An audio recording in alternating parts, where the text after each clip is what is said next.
ini Nabi buta huruf itu maksudnya apa? Memblow up, menyiarkan bahwa Nabi buta huruf.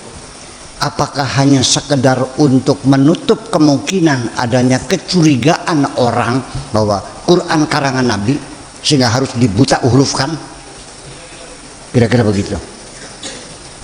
Sekarang saya nanya, ketika Nabi ada di Wahira, ini kan hadis, Nabi lagi bertapa, datang malaikat Jibril terus Iqra.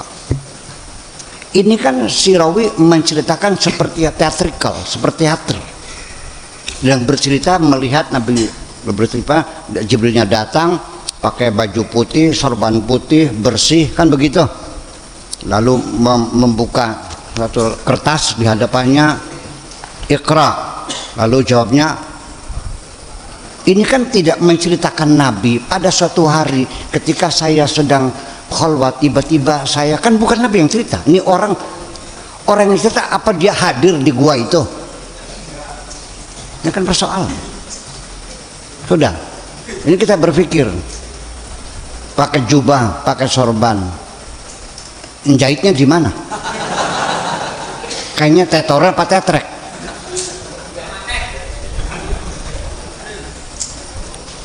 Iya. Apakah kamu berimajinasi seperti jubah sekarang yang dipakai orang? Satu.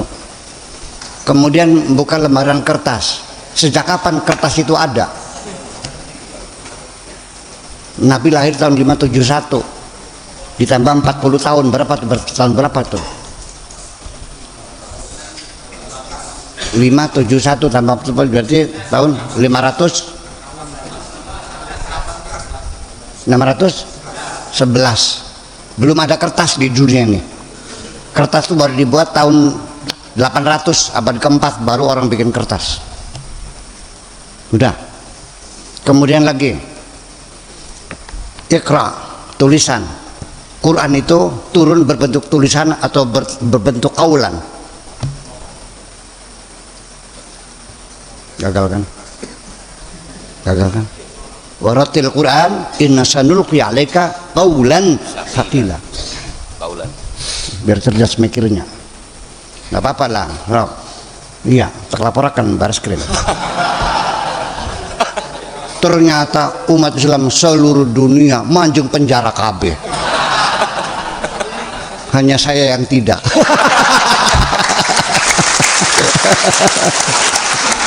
Makanya udahlah, jangan terlalu rajin lapor ke Bareskrim lah dah. Iya, ya kadang-kadang menghina Nabi kan Pak kita. Ini kan juga sama. Udah. Nabi kalau iya betul dia itu buta huruf, kenapa disuruh membaca? Allah tidak mungkin menyuruh orang yang tidak bisa. Ini firman Tuhan, la yukallifullahu nafsan illa wus'aha. Kalau Allah tahu dia buta huruf tidak mungkin disuruh baca. Udah berapa tuh? Ya, 4. Kelima ya. Nabi disuruh baca dan kamu mengatakan Nabi tidak bisa membaca, berarti nabimu tidak melaksanakan perintah Tuhan. Pakai logika. Sudah. Nah, yang keenam,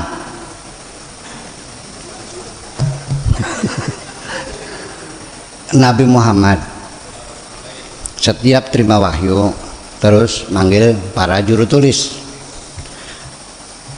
Di dalam huruf-huruf Al-Quran yang huruf di awal surat, alif, lam, mim, ya kan? Ha, mim, ain, sin, qaf. Kenapa tidak alif berdiri sendiri, lam berdiri sendiri, mim? Kenapa alif dan mim kan lam namanya digandeng, ha, mim misalkan, terus ain, sin, qaf nyambung kan? Kenapa nggak digandeng semuanya? Lalu ada ro'a, ro, hamzah, alif bengkok.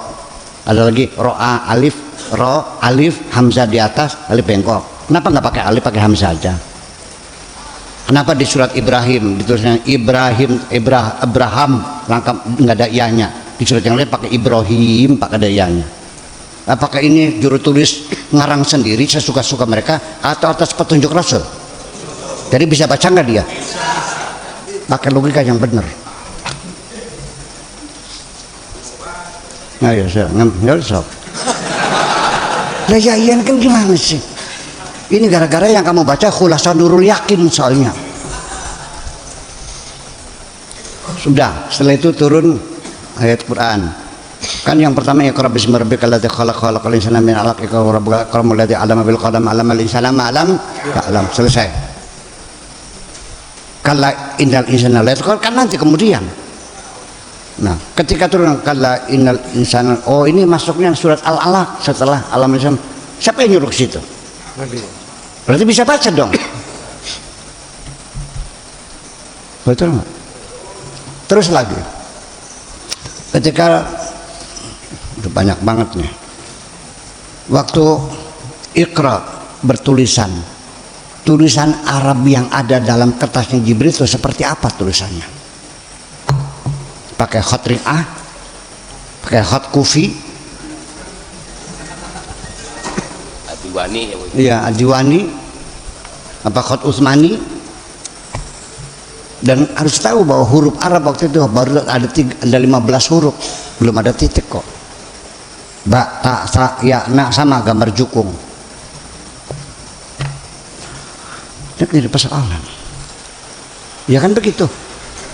Jadi artinya bahwa nggak masuk akal. Jadi hadis itu dipertanyakan.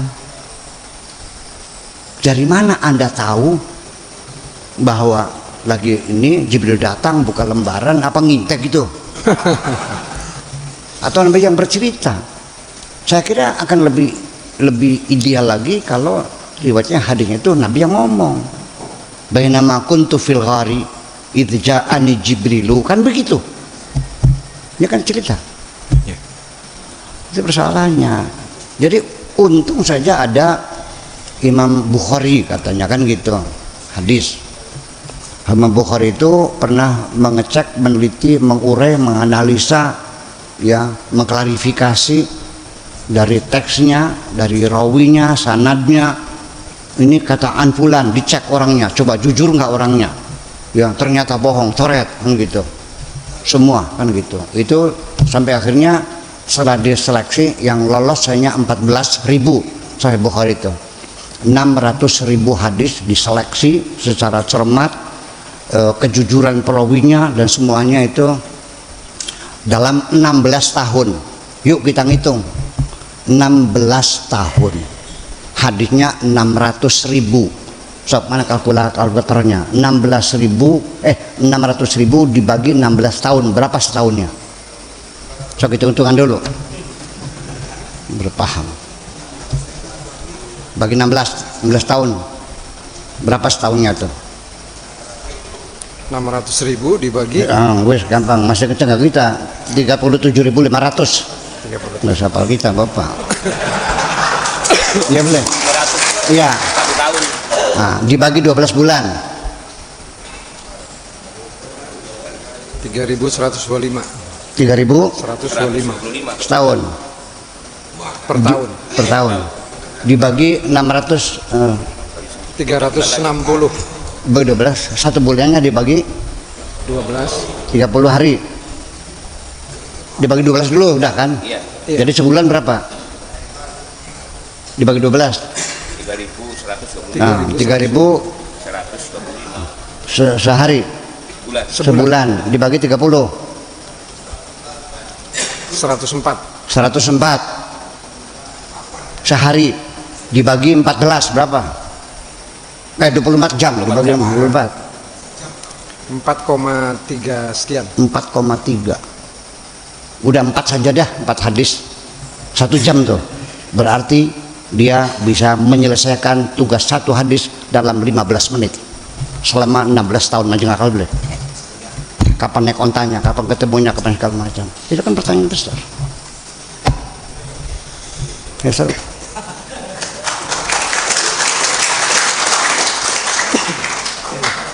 Dulu saya dengan Gus Dur bicara seperti ini.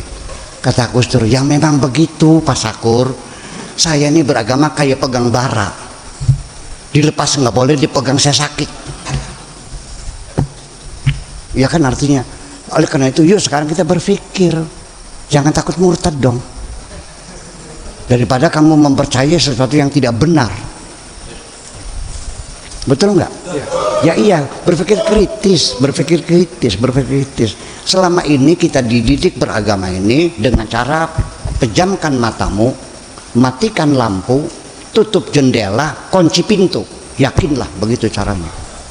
Selama ini kan begitu. Pokoknya kan begitu. Yuk kita berbicara rasional. Itu yang saya inginkan, dan ini akan terjadi perubahan nanti. Sebab kalau tidak dimulai dari pikiranmu, bagaimana bisa berubah?